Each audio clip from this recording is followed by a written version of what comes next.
Saludos estudiantes, hoy vamos a estar hablando de los nucleosomas. Los nucleosomas son la estructura básica de la cromatina y están hechos de ADN y de una familia de proteínas que se llaman histonas. Estas histonas, tienen unas colitas, se las enseño por aquí, que se llaman histone tails. Son regiones flexibles dentro de los histonas y es la parte de la proteína de los histonas que más modificaciones químicas va a sufrir. El nucleosoma se compone de 8 histonas.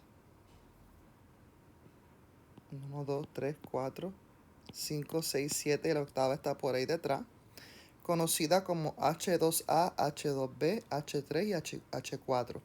Va a tener 2 de cada una. Fuera del nucleosoma vamos a tener esta histona que se llama el linker histone H1. No es un componente del core del nucleosoma. El nucleosoma mide alrededor de 10 nanómetros y los linker histones, la H1, promueven la formación de la fibra de 30 nanómetros que se va a hacer luego de la organización del nucleosoma. Esta fibra de 30 nanómetros, vamos a ver cómo se organiza aquí. Tenemos la doble hélice de ADN de 2 nanómetros, los nucleosomas que tienen una organización de 10 nanómetros, y dice 11 pero 10. Y entonces esta conformación de packed nucleosomes se conoce como solenoide y es la fibra de 30 nanómetros a la cual nos referimos. También recordemos que hay proteínas que no son histonas en la cromatina, pero nos vamos a estar centrando en las histonas. El micrococcal nuclease o MNAsa es una enzima que rompe el linker DNA, que es ese que va de histona en histona. Este es el linker DNA.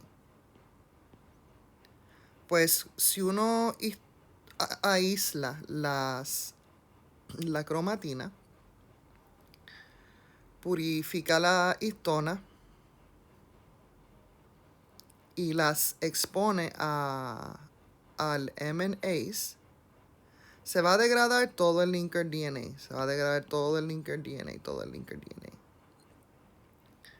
Y entonces lo que vamos a obtener es lo que vemos en esta próxima transparencia. Tenemos todos estos nucleosomas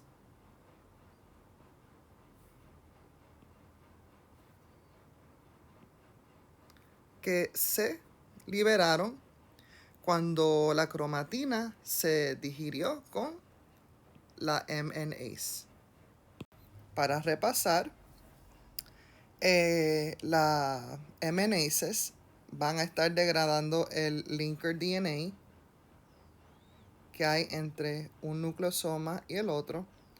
Ese linker DNA puede ser de 7 a 115 pares de base.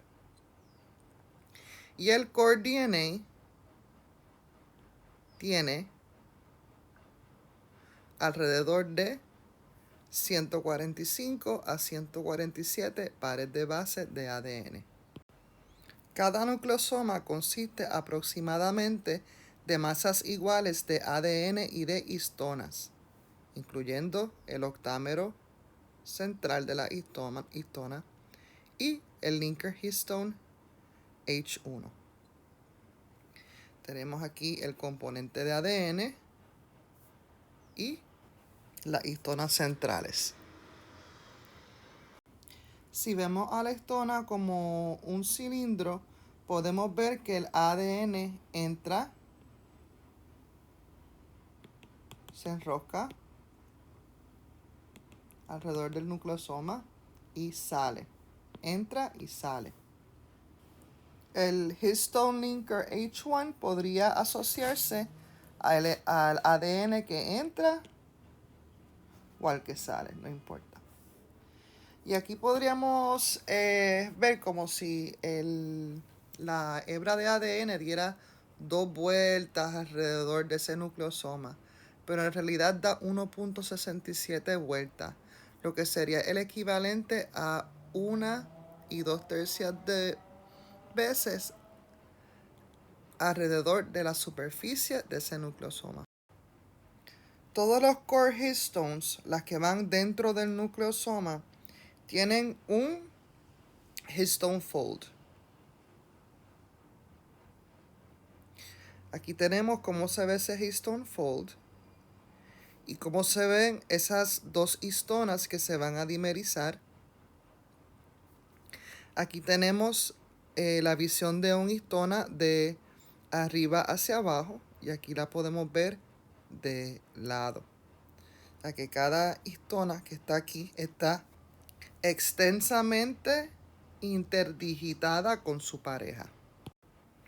Nuevamente aquí podemos observar el histone fold y como ese histone fold ayuda a que esos core nucleosomes interactúen. Otra visión del nucleosoma, aquí tenemos los core nucleosomes, el ADN que los rodea y los histone tails, que como les dije al principio de la presentación, pueden ser altamente modificadas por grupos químicos. Como les mencioné, estas colas de las histonas pueden ser acetiladas, metiladas, fosforiladas y también se les puede poner grupos de ubiquitina. Estas modificaciones y esas combinaciones de estas modificaciones son las que definen la función de las regiones locales de la cromatina. Y esto se le conoce como el histone code. Que estas modificaciones a esta histona, específicamente a sus colitas, porque aquí en la región globular también tenemos algunas modificaciones, tienen un papel bien importante en regular la estructura de la cromatina. Una de las modificaciones más estudiadas de los nucleosomas es la acetilación. Sin embargo, una vez las histonas están dentro del nucleosoma, no se pueden acetilar. Así que las histonas tienen que venir ya acetiladas. Vienen ya acetiladas, se incorporan en el nucleosoma y una vez están en el nucleosoma, sí pueden ser deacetiladas. Y es importante saber, la acetilación es importante y ha sido tan estudiada porque la acetilación se asocia con la expresión o la actividad genética. Ven, si los genes están acetilados, si los nucleosomas están acetilados, vamos a tener un gen activo. Si no están acetilados, vamos a tener un gen inactivo. Hay ciertos grupos de proteínas que se dedican a detectar histonas que están acetiladas. Y estas proteínas tienen un dominio que les permite interactuar con esa lisina acetilada. Aquí tenemos un bed protein que tiene un bromodominio. ¿Okay? Ese bed protein reconoce las histonas acetiladas y atrae factores de transcripción como la polimerasa 2. Aquí vemos.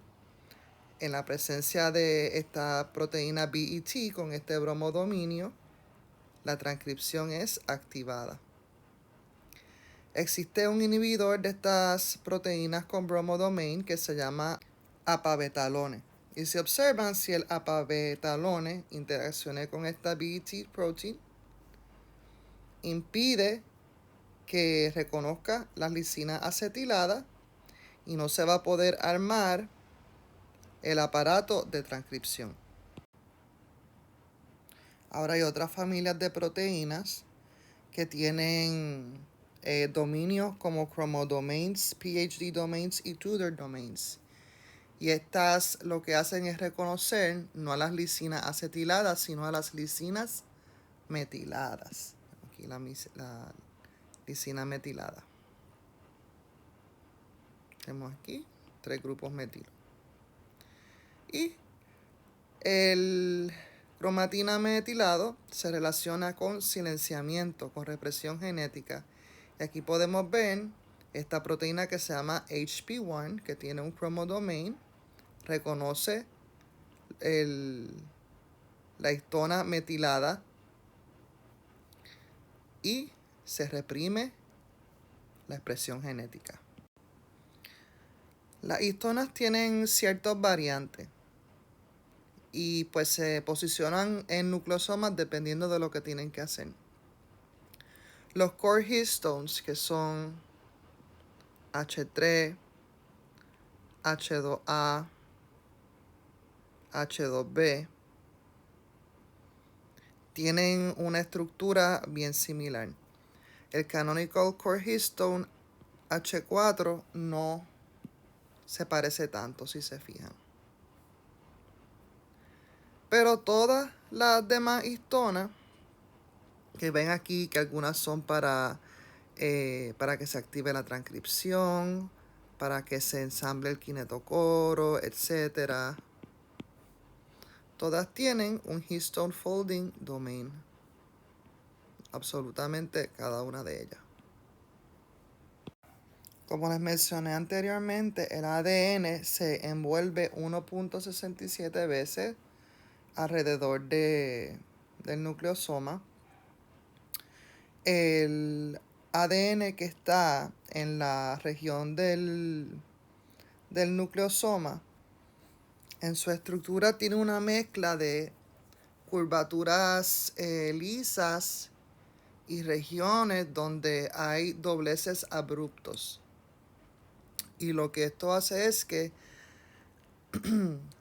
la estructura del ADN tenga, o del nucleosoma tenga, un número mayor de base pairs por turn en el medio, pero en los finales vas a tener un número menor de base pairs por turn. Estos secondary chromatin fibers van a seguir rearreglándose, van a ponerse cada vez más y más y más condensados o más arreglados. Y estas van a ser las estructuras tridimensionales que forman los cromosomas, ya sea los mitóticos o los que están en interfase. La estructura secundaria de la cromatina se forma por interacciones entre los nucleosomas que están uno al lado del otro, los vecinitos. Y realmente todavía no se sabe cómo es el arreglo de esos nucleosomas. Hay 2 tipos de arreglos diferentes, pero realmente el path del ADN entre los nucleosomas es desconocido. Las colitas de las histonas, la histona H1 y la fuerza iónica que hay en esta estructura, todas promueven la formación de esta estructura secundaria que incluye la fibra de 30 nanómetros. Esto es otro modelo para la formación de la cromatina. Aquí envuelve la interdigitación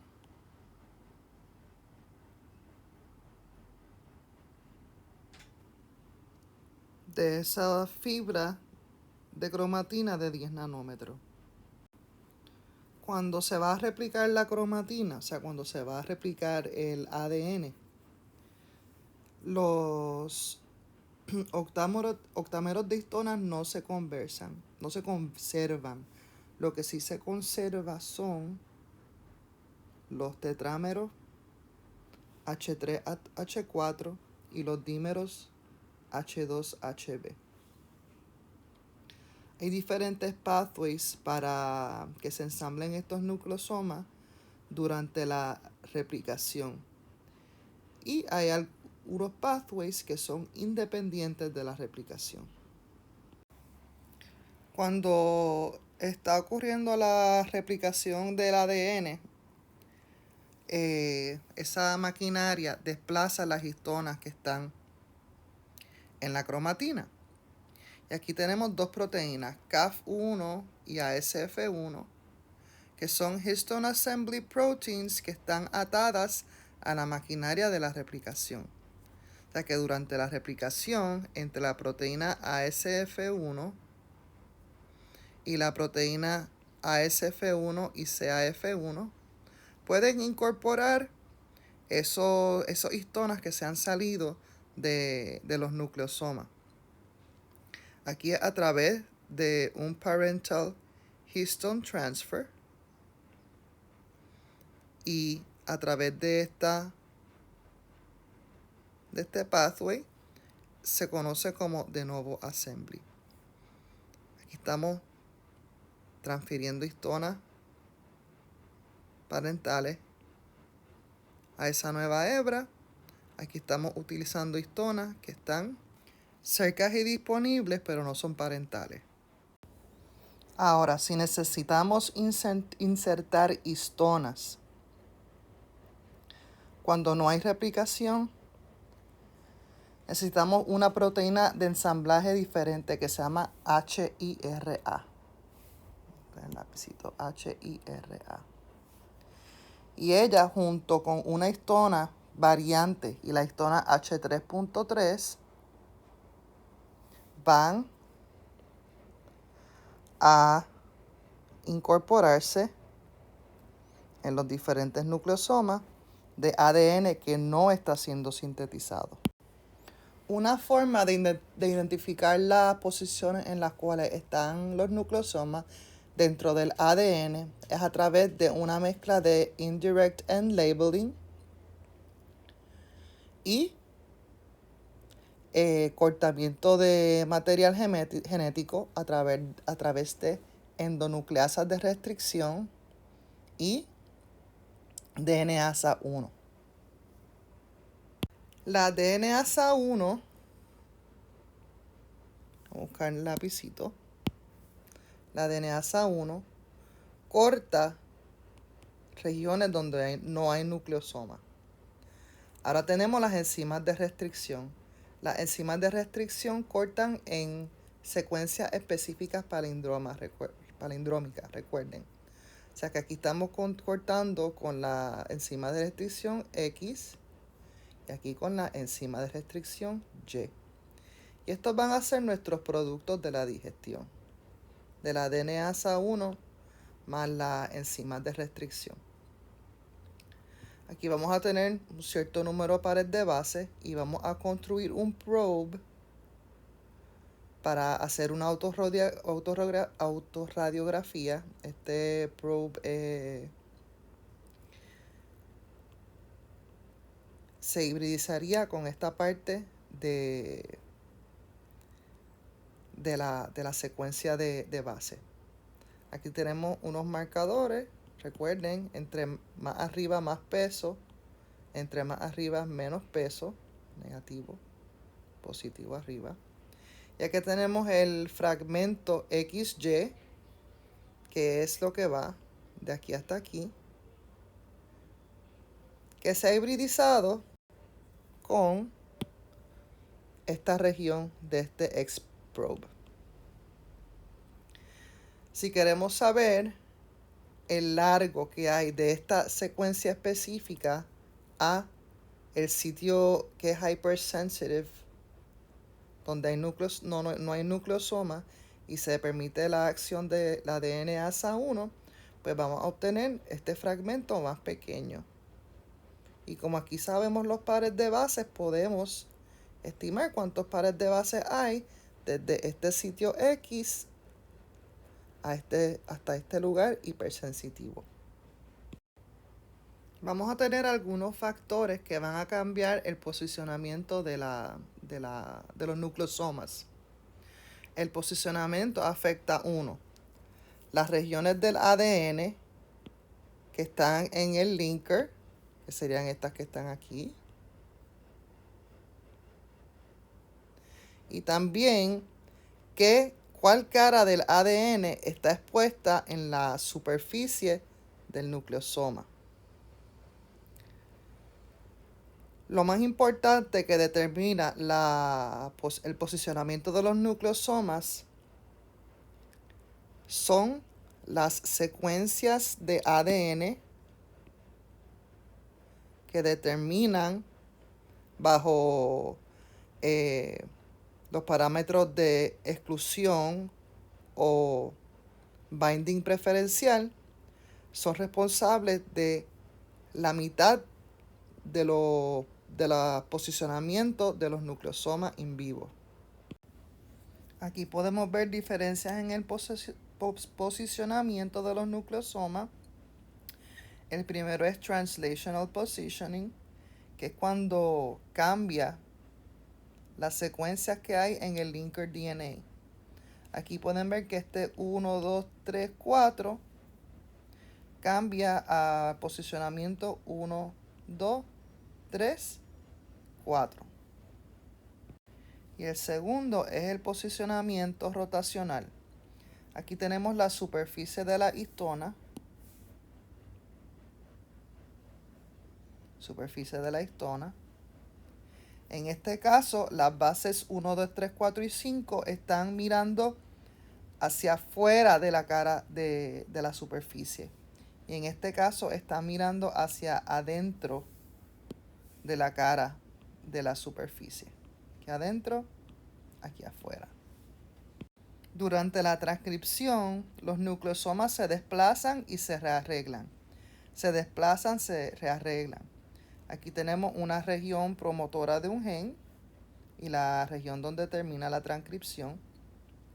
Y el nucleosoma que está en esa posición específica donde está el material que tiene que ser transcrito. Llega a la RNA polimerasa y transcribe hasta que llega al terminador y desplaza ese nucleosoma. Ese nucleosoma lo desplaza. Cuando termina la transcripción, vuelve a encontrar su nucleosoma en esa nueva posición. Hay algunos casos en específico donde genes que están altamente transcritos no tienen nucleosomas. Esto lo acabamos de ver en la transparencia anterior, pero de una manera mucho más sencilla. Aquí viene la RNA polimerasa, va a transcribir en esta dirección. Hay unos factores que sacan el dímero H2A, H2B.